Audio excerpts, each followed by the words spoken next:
Ang atong senaryo karon kay bahin sa usa ka wholesale distributor nga nagdesisyon kung ihatag ba ang credit sa bag-ong retail customer. Ang customer gusto mo utang og dako nga kantidad nga 500,000 pesos nga adunay 90 ka adlaw nga credit terms. Apan, ang tindahan bag-o pa lang. 8 pa lang ka adlaw nag-operate og limitado ang ilang financial records.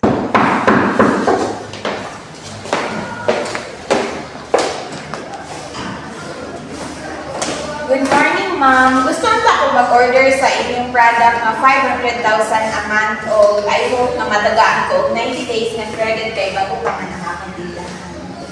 May mga ma'am, salamat sa pagpili sa aming ikaw niya. Dapat ka na-order na. Pwede na akong mayroon kung pila na kabulan na sa pila. 8 months pa lang, ma'am, but I'm planning to expand sa akong Ay, kami na. Ginahanglan ako mag-coordinate sa among rate manager una sa pagpapuli sa mga. Good morning, ma'am, sir. Natong mga customer na nangayo o 500,000 pesos na goods nga adunay 90 adlaw mag-credit bago pa pilahan mga 8 na bulan na ito. 8 ka bulan pa lang, labas na financial records or payment history.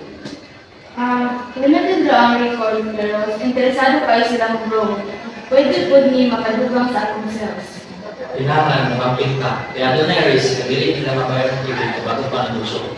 Siguro na ito, kung kaya nila mabayar sa 90 adlaw.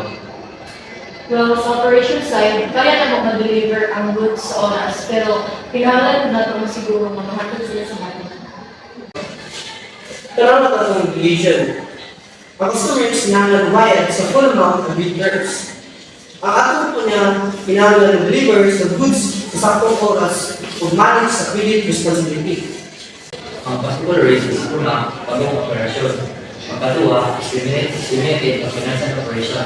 And ang katalog, pag-pressure as na sales, hindi na rin improve.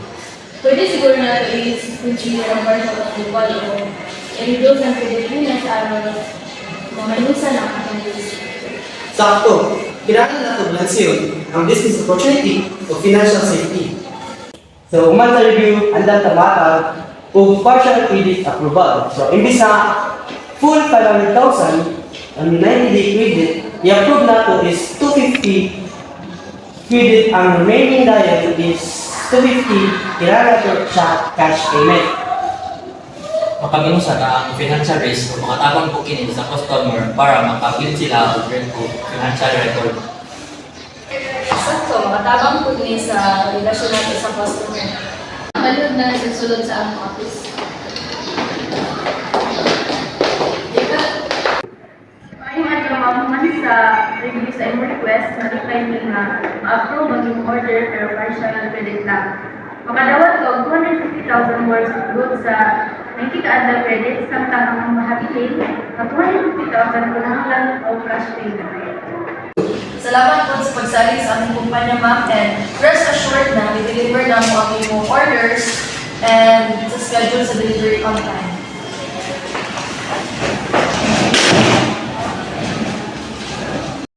Ang kumpanya nagdesisyon nga partial lang ang credit aron mabalance ang business growth and financial safety. Ang desisyon makatabang sa pag-build sa relasyon sa customer samtang ginamanage ang risk responsibility.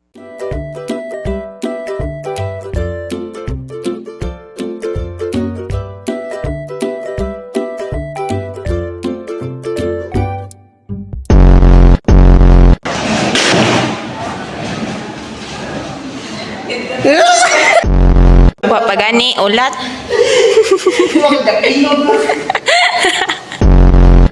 Hindi na, tingog sa diyan. Hoy! Sakto, makatabang po ni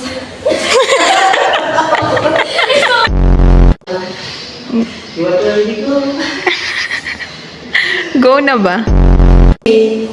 Ano remaining 250? Ay, sorry na. O financial safety.